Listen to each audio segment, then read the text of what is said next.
Essa semana, eu recebi uma mensagem de um cliente. Kênia, você ainda é proprietária do Esfirra Express? Aquilo já me dá um frio na barriga, né? Eu sabia que 11 horas da noite, muito difícil vir um elogio 11 horas da noite, né? Eu já imaginei que fosse algum problema na loja. E aí respondi, sim, né? Tudo bem? Aconteceu alguma coisa? E aí esse cliente me mandou umas fotos de um pedido que ele fez no delivery e que chegou todo virado o pedido dele, né? Então as esfirras salgadas viraram, as doces viraram em cima das salgadas e ele fotografou tudo e me mandou. Por que esse cliente tinha o meu telefone? E por que esse cliente tomou a liberdade de falar diretamente comigo? Porque esse cliente adora o meu produto. Esse cliente adora o meu restaurante. Nós começamos um relacionamento de verdade quando eu fiz um levantamento no meu site, que eu queria descobrir quem eram os meus 10 melhores clientes, quem eram os meus top 10, né? E porque a gente tinha uma sobra de uma campanha de quando a gente fez 15 anos, umas taças, né?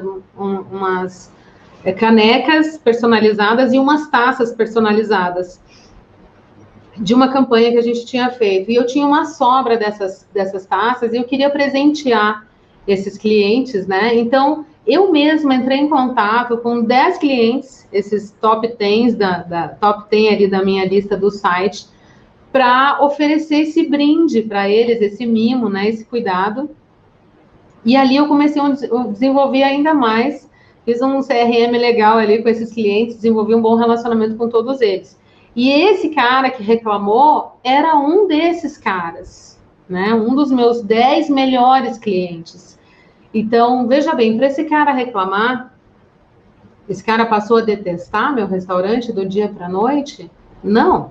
Esse cara continua adorando o meu restaurante. E ele fez isso porque ele quer pedir mais muitas vezes. Então, ele quis dizer, Kênia, fica atenta, né? Tá acontecendo uma coisa que talvez você nem saiba. E, de fato, eu viajando, não sabia. Quando eu cheguei, apurei os fatos com a equipe, descobri que era um boy que não é o nosso boy que nos atende sempre. O boy saiu com pressa. Acontece, gente. Quem trabalha com delivery sabe o que eu estou falando, que o delivery, se você não tiver uma embalagem bem apropriada e uma equipe de entrega bem treinada também, pode acontecer de bagunçar o pedido, porque o nosso pedido é muito delicado. Nosso produto é muito delicado. Então, se é um pedido com poucas esfirras, por exemplo, as nossas embalagens não são tão pequenas, né? Então, essa esfirra pode ir balançando ali, pode não chegar, o cara pode não ter a mesma experiência maravilhosa que ele teria na loja, né? Então, esse cara é meu inimigo? Esse reclamador é meu inimigo? Não. Um beijo para esse cara, obrigada para esse cara, porque esse cara, ele quer continuar comprando e ele me fez um alerta. Então, eu agradeci muito, falei com a equipe, descobri o que aconteceu, entrei em contato com esse cliente e disse, olha, você escolhe o dia, escolhe a hora, faz outro pedido por nossa conta, para a gente apagar essa imagem ruim que ficou e oportunizar uma nova experiência. Vamos pensar na economia que isso vai me gerar no futuro, uma vez que esse boy não está mais na nossa equipe, né? Esse boy não faz mais parte da nossa equipe. Então a gente, se ele não me fala isso, esse boy ia continuar nos atendendo, ia gerar problemas com outras pessoas também, com outras entregas, porque como eu brinquei antes, dor de barriga não dá uma vez só, então isso fatalmente ia acontecer de novo, porque é o modus operandi daquele boy. Então esse cara economizou essa ponta. Outra ponta, eu fui olhar o porquê que a equipe misturou esfirra salgada com doce. Isso não pode acontecer, isso não faz parte do nosso treinamento, da maneira como a gente conduz as entregas, né? As esfirras salgadas vão numa caixa e as esfirras doces vão em outra caixa.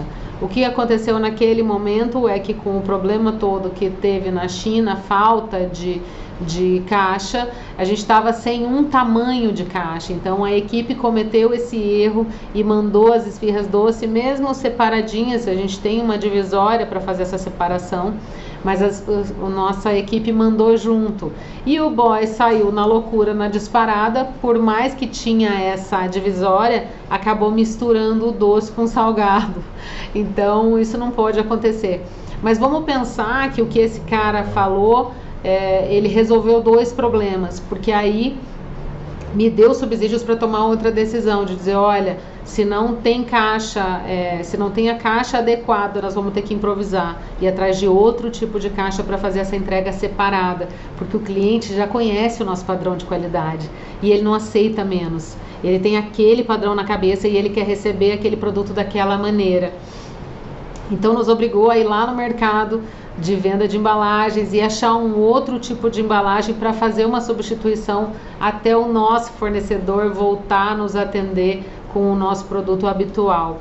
Então, só para fechar aquela ideia,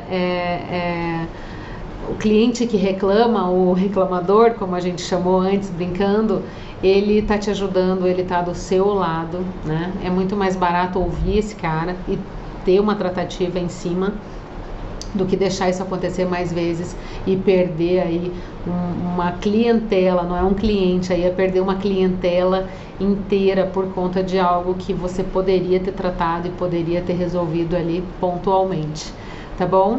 Quis só finalizar para você entender que tudo que acontece dentro do nosso restaurante, ele tem que ter uma tratativa. Você não pode virar o dia, virar a página e achar que outro dia, novos problemas, novas, entendeu? Vida nova. Não. Ontem, o que a gente não conseguiu resolver ontem ainda, porque a gente atende até 11 horas da noite, então vai ficar alguma coisinha para resolver no outro dia, mas a primeira coisa que você faz no dia seguinte é resolver o que não deu certo no dia anterior, né? Chama a equipe, dá um feedback para a equipe, conta o que está acontecendo, dá essa nova diretriz, como vai ser conduzido a partir dali para frente, e aí você conduz da melhor forma possível, tá bom? Espero ter ajudado com esse exemplo.